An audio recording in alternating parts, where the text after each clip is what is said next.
우리 아름답고 은혜로운 천사 우리 하나님께서 기뻐 받으신 줄로 믿습니다. 할렐루야. 날씨가 많이 덥습니다. 더운 여름 어떻게 잘 지내고 계십니까? 비가 많이 오더니 또 많이 덥고 조금 있으면 또 태풍이 온다는 소리가 있네요. 큰 피해가 없으시도록 저도 함께 기도하겠습니다. 할렐루야. 오늘은 지난주에 이어서 우리 욥기서 말씀을 함께 나누면서 은혜를 나누고자 합니다. 사실 욥기서 말씀은 고난에 대한 말씀이기도 하면서 동시에 하나님에 대한 말씀이기도 합니다. 하나님이 어떠한 분이신가를 우리는 욥기서 말씀을 통해서 이해할 수 있게 되는 것이죠. 사랑하는 성도 여러분, 사실 우리가 인생 가운데서 하나님을 가장 깊이 만나고 이해하는 데 가장 큰 기회가 되는 때가 언제냐면 우리가 평안할 때가 아니라 우리가 마주하게 되는 고통이나 고난의 때일 수가 있습니다. 우리가 상처를 경험할 때, 즉 버림, 학대 또는 슬픔이나 상실을 경험할 때, 두려움이나 실패를 겪게 될 때, 대립과 좌절을 경험할 때, 때로는 오래도록 또 낫지 않는 만성적인 질병 또는 고통과 씨름할 때, 이 외에도 여러 가지 이유로 우리가 상처를 경험할 때 오히려 우리는 하나님을 만나게 될 때가 있다는 것이죠. 하나님께서 이런 상처받은 인생 가운데 때때로 찾아오시고 만나주실 뿐만 아니라 이 세상에 그 누구도 할 수 없고 그야말로 불가능했던 기적을 베풀어 주십니다. 우리에게 위로의 손길을 내밀어 주시죠.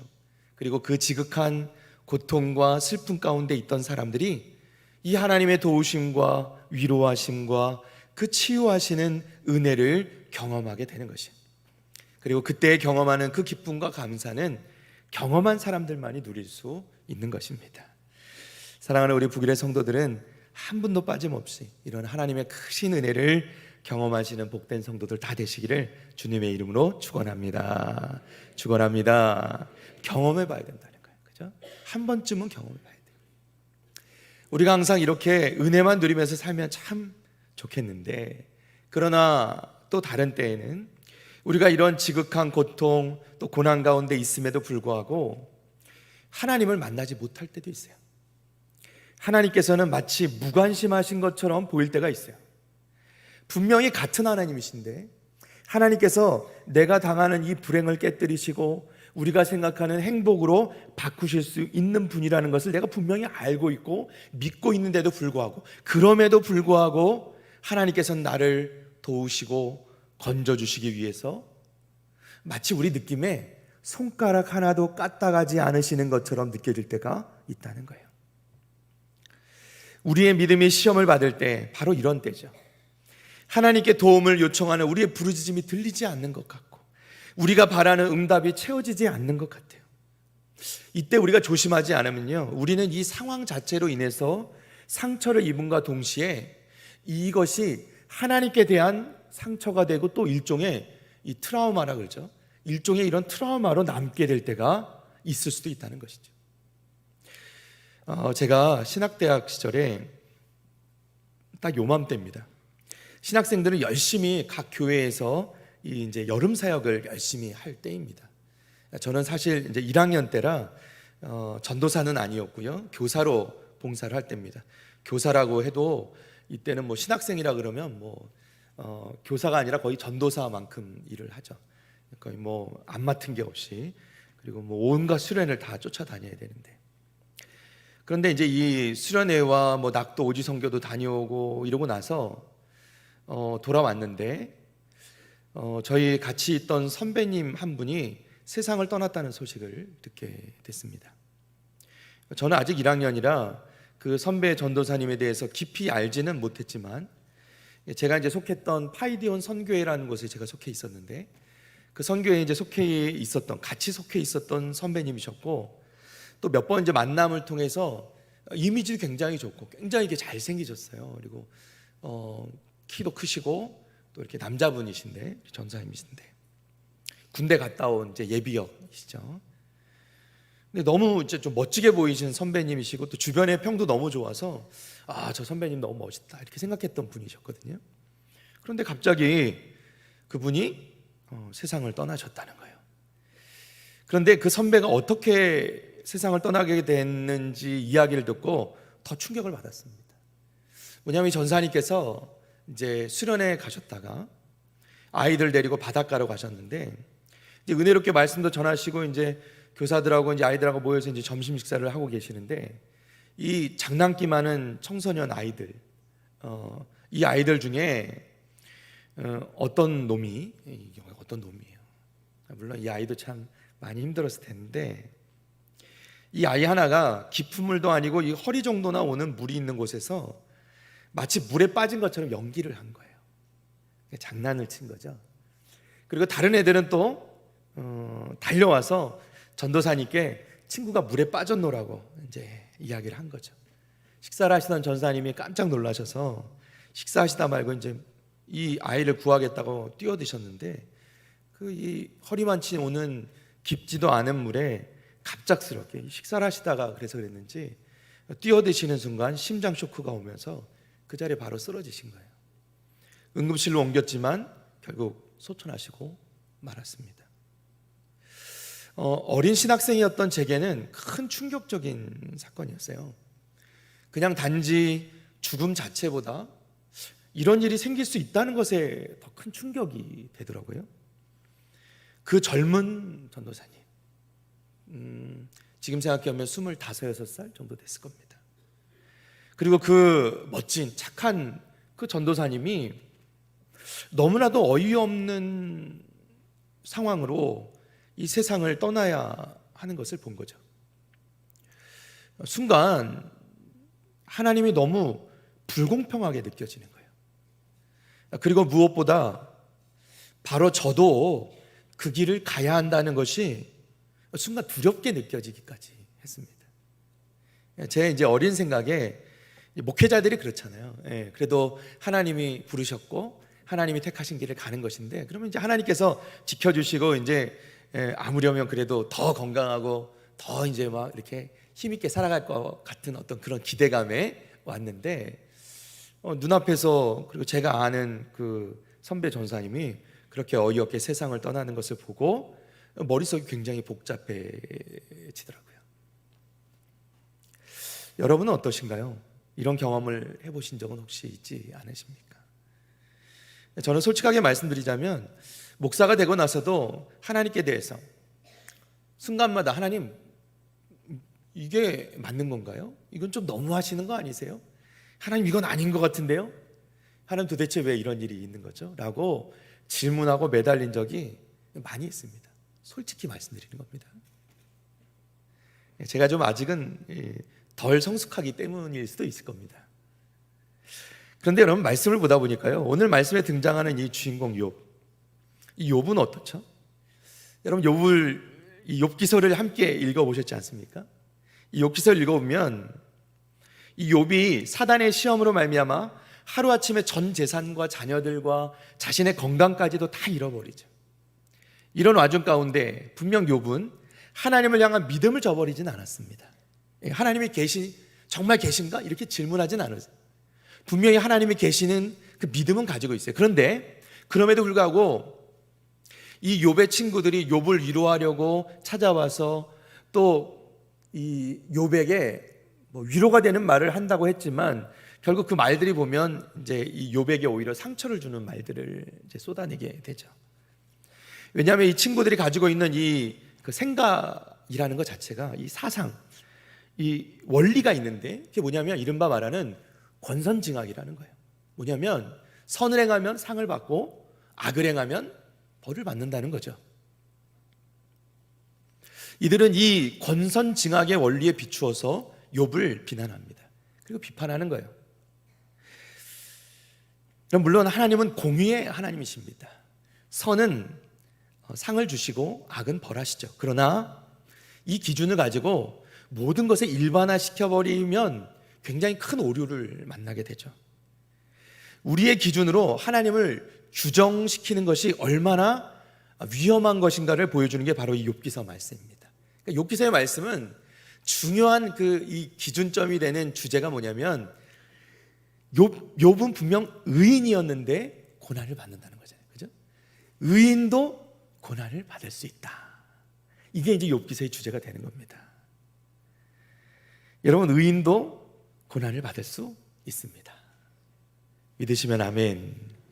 아직도 잘 납득이 안 가시는 분들이 계실 수 있습니다.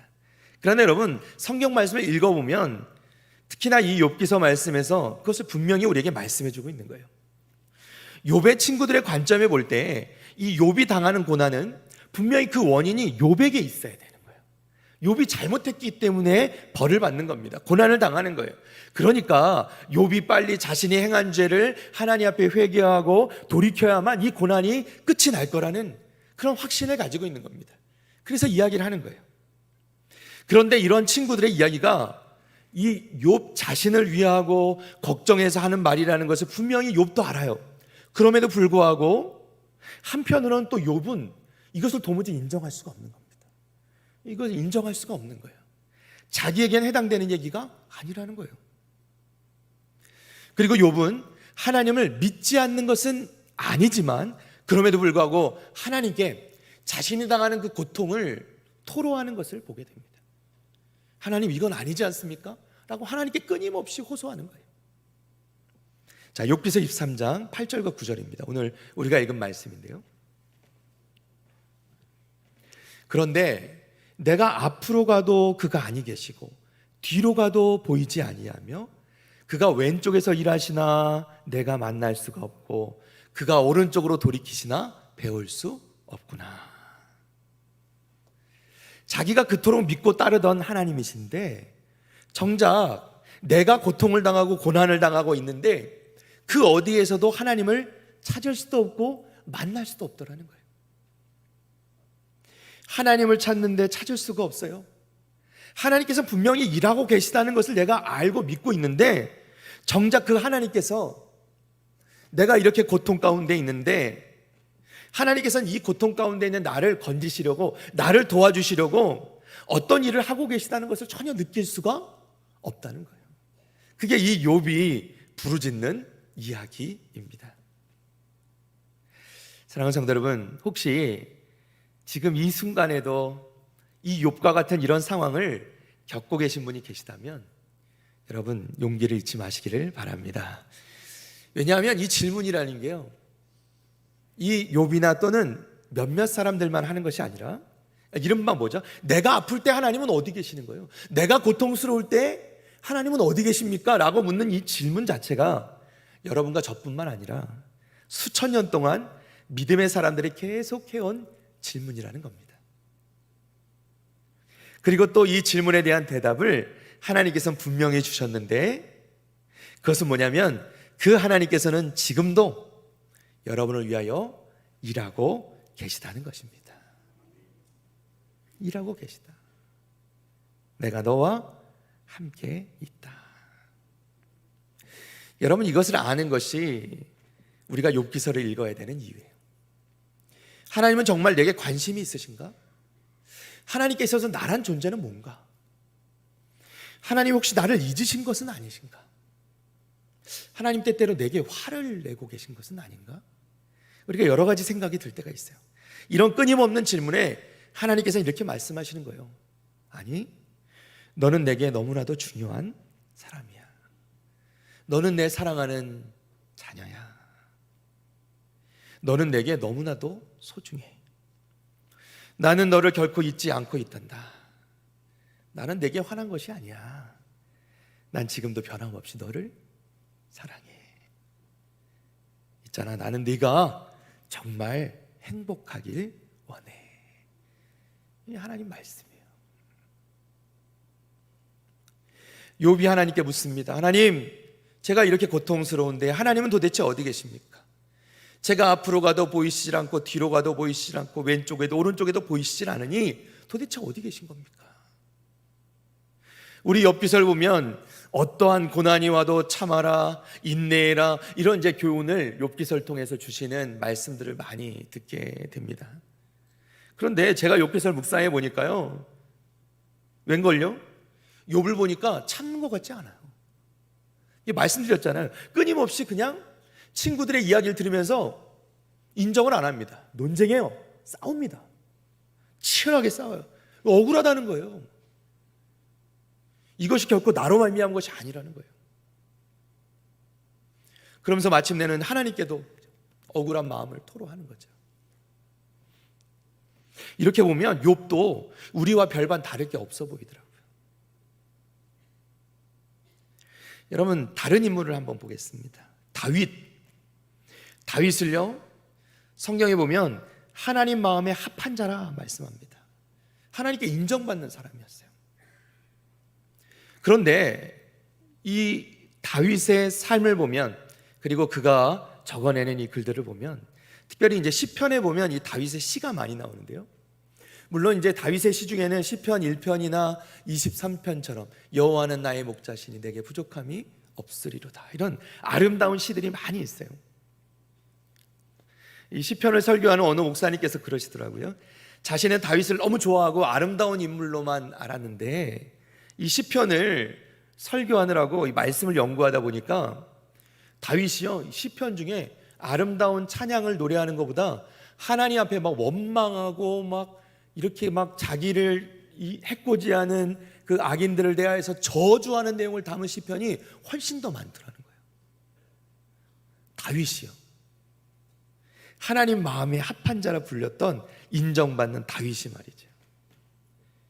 저도 이 말씀을 보니까 다윗의 시편마다 대적하는 이방인들을 향해서 또는 대적들을 향해서 막 저주를 하나님을 향해서도 막 원망을 막 거침없이 하는 거예요.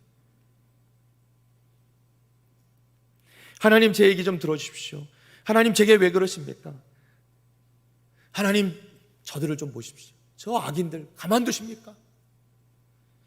저같이 이제 이 거룩한 교단의 목사로서는 차마 하기 힘든 이야기를 뭐 다윗이 막 하더라고요, 성경에서. 별로 웃질 않으셔서. 제가 이제 교제를 나누는 목포 사랑의 교회 백동정 목사님 계시죠?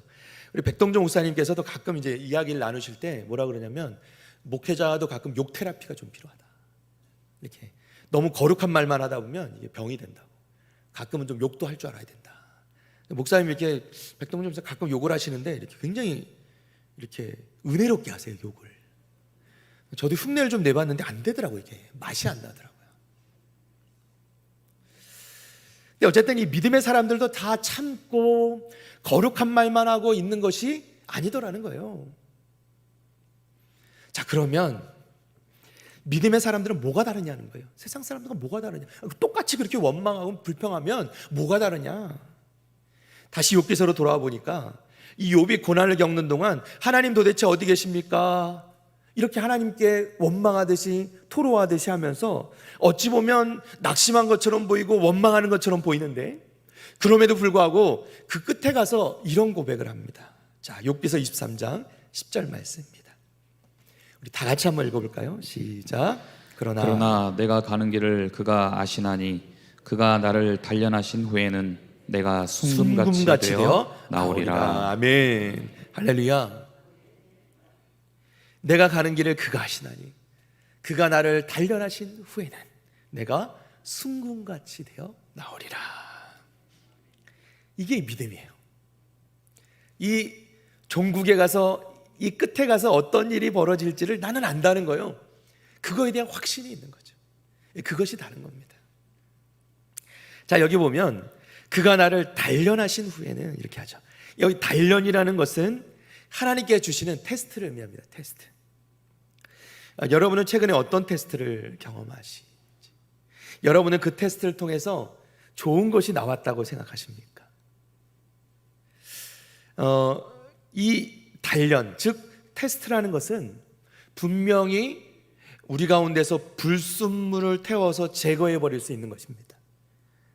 하나님의 자녀된 우리가 당하는 시련이라는 것은 하나님께서 결국은 우리를 만들어가는 과정이라는 거예요. 내가 당하는 고통이라는 것은 종종 나를 지금보다 더 나은 사람으로 만들어줍니다. 내가 더 나은 사람이 될 수 있도록 하나님께서 창조하셔서 경험하게 하시는 그 삶의 기쁨과 그 은혜를 경험할 수 있고 우리를 성숙한 길로 이끌어가는 것이 그 고통이 될 때가 있다는 거예요.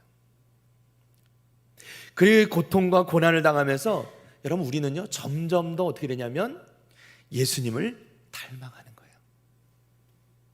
예수님처럼 되어간다는 거예요. 그게 주님이 원하시는 거예요. 그게 하나님이 원하시는 겁니다. 예수님처럼 되는 거예요. 예수님 된다고 하면 안 됩니다. 이단으로 가는 거예요. 예수님처럼 되는 거예요. 우리가 예수님을 닮아가면 닮아갈수록, 왜 그것이 필요하냐면 우리가 예수님을 닮아갈수록 하나님께서는 우리에게 더 큰 축복을 주실 수 있대요. 우리가 예수님을 닮아간다는 건 뭐냐면 하나님께서 우리에게 주시는 그 축복을 받을 만한 그릇이 돼간다는 거예요. 그러니까 우리가 예수님을 닮아갈수록 하나님께서 우리에게 더 큰 축복을 주실 수 있다. 믿으시면 아멘. 사랑하는 성도 여러분, 우리 인생의 고난은 나를 좋게 만들든 나쁘게 만들든 우리를 변화시킵니다. 그런 힘이 있어요. 이 고난이나 고통에는 그런 것이 있습니다. 이 고난을 통해, 이 고통을 통해서 우리는 더 강해질 수도 있고 또는 약해질 수도 있어요. 긍정적이 될 수도 있고요, 우리가 부정적이 될 수도 있어요. 더 우리를 희망적으로 만들 수도 있고 때로는 우리가 이것 때문에 더 냉소적이 될 수도 있습니다.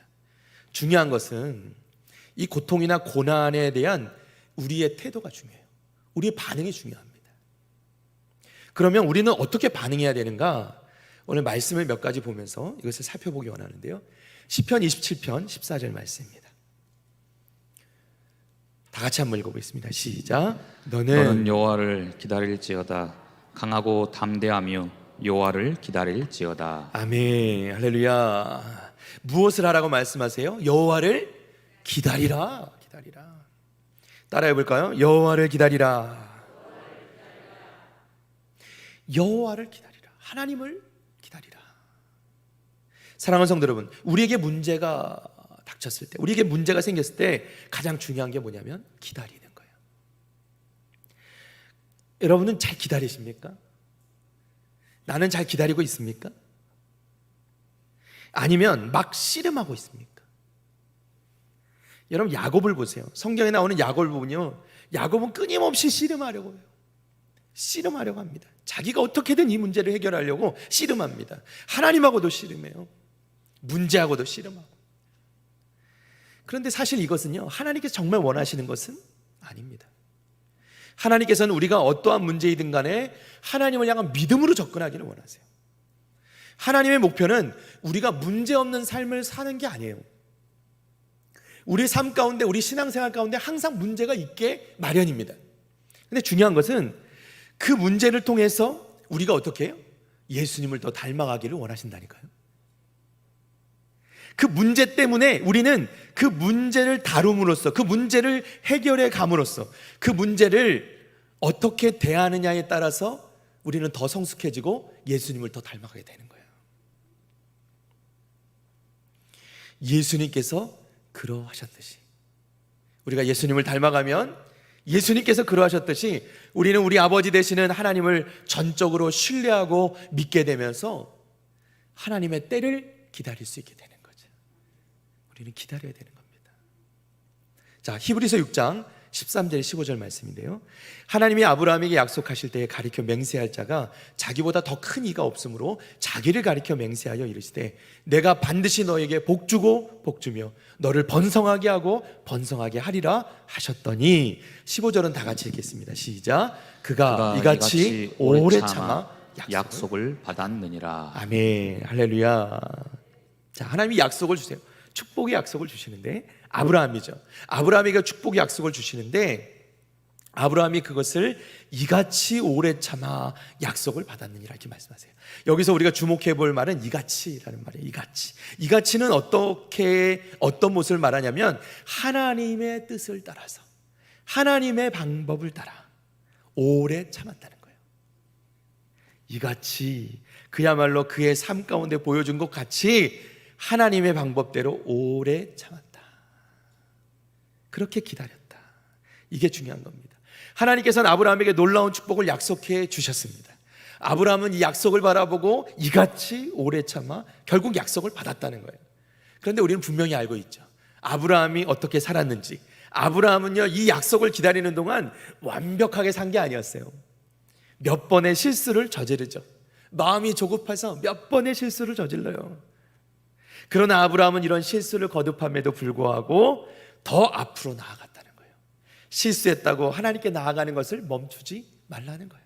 실수할 수 있다. 그러나 다시 일어나 하나님을 바라보고 하나님을 믿고 나아가야 된다는 거예요. 그리고 결국 아브라함은 자신의 하나밖에 없는 아들을 하나님께 드릴 수 있는 정도가 된 것이죠. 그리고 그런 그릇이 되었을 때 하나님께서는 그런 아브라함에게 약속하신 대로 복주고 복주며 번성하고 번성하게 하신 줄로 믿습니다. 이게 하나님 방법이라는 거예요. 이같이 오래 참는 것. 사랑하는 성도 여러분, 누구나 믿음이 흔들릴 수는 있습니다. 어떤 분은 이것을요 믿음의 딸꾹질이라고, 딸꾹질. 우리가 이렇게 살다 보면 딸꾹질이 날 때가 있잖아요. 여러분, 그것에 딸꾹질 난다고 우리가 죽진 않잖아요, 그죠? 예, 딸꾹질 같이 느껴지면 우리가 그것을 또 이겨내고 끝까지 하나님을 바라보고 신뢰하고 오래 참고 기다리면 하나님께서 하나님의 방법대로 반드시 이루시는 줄로 믿습니다. 자, 우리 한 구절 더 봅니다. 시편 37편 7절 말씀입니다. 다 같이 한번 읽어볼까요? 시작. 여호와 앞에 잠잠하고 참고 기다리라. 자기 길이 형통하며 악한 꾀를 이루는 자 때문에 불평하지 말지어다. 아멘. 사랑하는 성도 여러분, 우리에게 닥치는 하나님의 테스트, 이 우리에게 닥치는 고난, 고통 또는 문제들, 이것에 대해 어떻게 반응하는 것이 중요하다 말씀드렸어요. 첫째는 뭐예요? 기다려야죠. 기다려야 됩니다. 기다리라. 하나님을 기다리라 말씀하시죠. 두 번째는 예수님께서도 그러하셨듯이 또 아브라함이 그러했듯이 이같이 그야말로 오래 참고 기다려야 된다. 중간중간 우리가 실수할 수 있고 또 넘어질 수 있지만 그것에 포기하지 말고 끝까지 오래 참고 기다려라. 참고 기다리는데, 자, 시편 37편 말씀에 보니까 뭐라고 하냐면 여호와 앞에 잠잠하고, 이렇게 말씀하세요. 여호와 앞에 잠잠하고 참고 기다리라, 이렇게. 그죠? 우리의 또 다른 문제가 뭐냐면 잠잠하기가 어렵다는 거예요. 참고 기다려야 되는데 그 앞에 뭐가 붙었냐면 잠잠해야 된대요. 하나님을 신뢰하고 참고 기다리고 있는데 주변에 자꾸 다른 사람들이 보이는 거예요. 마음이 조급해집니다.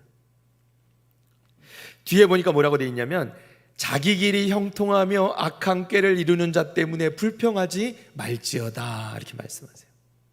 그러니까 이 세상에서 보니까 악한 자들이 잘 되는 것을 보면서 우리가 잠잠하게 되는 게 아니라 자꾸 불평이 생긴다는 거예요.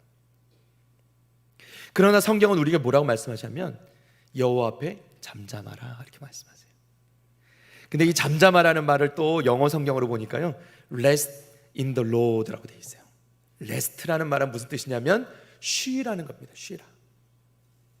rest in the Lord, 주 안에서 쉬어라, 이렇게 쉬어라. 잠잠한 건 뭐냐면 그냥 우리가 입을 다물고 머릿속으로는 정신없이 막 온갖 걱정과 근심이 가득 차는 상태가 아니라 그야말로 뭐예요? 쉬는 거예요. 그 휴가 가서도 쉬지 못하는 사람들이 있더라고요. 끊임없이 휴대폰을 들고 막 계속 일을 해요. 휴가 왔는데 정말 쉬는 게 쉽지 않더라고요. 쉬라는 거예요. 누구 안에서? 주님 안에서. 하나님께 대한 전적인 믿음이 있을 때만 우리는 쉴 수 있는 겁니다. 믿음이 없으면, 하나님께 맡기지 못하면 우리는 진정한 쉼을 누릴 수가 없어요. 쉬는 것이 믿음입니다. 주님도 말씀하시죠. 수고하고 무거운 짐진 자들아 다 내게로 오라. 내가 너희를 쉬게 하리라. 할렐루야. 여러분, 우리 주님께 와야 쉼이 있는 거예요.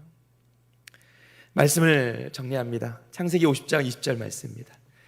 당신들은 나를 헤아려 했으나 하나님은 그것을 선으로 바꾸사 오늘과 같이 많은 백성의 생명을 구원하게 하시려 하셨나니. 아멘.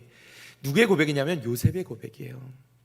여러분, 요셉은요 부모의 사랑을 많이 받았는데 형들에 의해서 버림받게 됩니다. 노예로 팔려가게 돼요. 애굽의 노예로 팔려갔는데 보디발 장군의 집에 들어가게 됐죠. 보디발 장군의 집에서 인정을 받습니다. 너무나도 성실하니까요. 그런데 그 아내 때문에 누명을 쓰고 결국 또 지하 감옥으로 버림을 받게 되죠. 그 지하 감옥 가운데 왕의 술 맡은 자와 빵 굽는 자를 만나게 되는데 그들의 꿈을 해석해주고 그들에게조차 인정을 받았습니다. 그런데 그들에게도 잊혀져 버립니다. 그러나 사랑하는 성도 여러분, 하나님께서는 결코 요셉을 잊지 않으셨습니다. 요셉을 버리지 않으셨어요. 형들은 버렸지만 하나님은 버리지 않으셨습니다. 그토록 충성하고 충성을 다했지만 그랬던 그 보디발은 배신하고 요셉을 버렸지만 하나님은 다 하시고 하나님은 버리지 않으셨어요. 술 맡은 자는 잊어버렸지만, 술 맡은 자에게는 잊혀져 버렸지만 하나님은 요셉을 결코 잊지 않으셨습니다. 요셉이 그랬듯이 예수님도 그러하셨죠. 사랑하는 제자들에게 배신당하셨어요. 완전히 외로우셨습니다. 백성들에게 온갖 수치와 모욕을 당하시고 하나님 아버지께도 철저히 외면당하셨습니다. 세상 그 누구도 우리의 아픔, 고통, 고난 알지 못할지라도 우리 주님은 다 아십니다. 예수님은 여러분이 당하는 그 모든 아픔을 다 체험하셨고 다 아시는 분이신 것을 믿으시기를 바랍니다. 우리가 당하는 믿음의 테스트, 이 시험을 잘 참고 이길 때 생명의 면류관을 받을 것을 사모하면서 꼭 이기고 승리하시는 우리 복된 성도들 다 되시기를 주님의 이름으로 간절히 축원합니다. 그러나 내가 가는 길을 그가 아시나니 그가 나를 단련하신 후에는 내가 순금같이 되어 나오리라. 우리 이 시간 자리에서 일어나시겠습니다.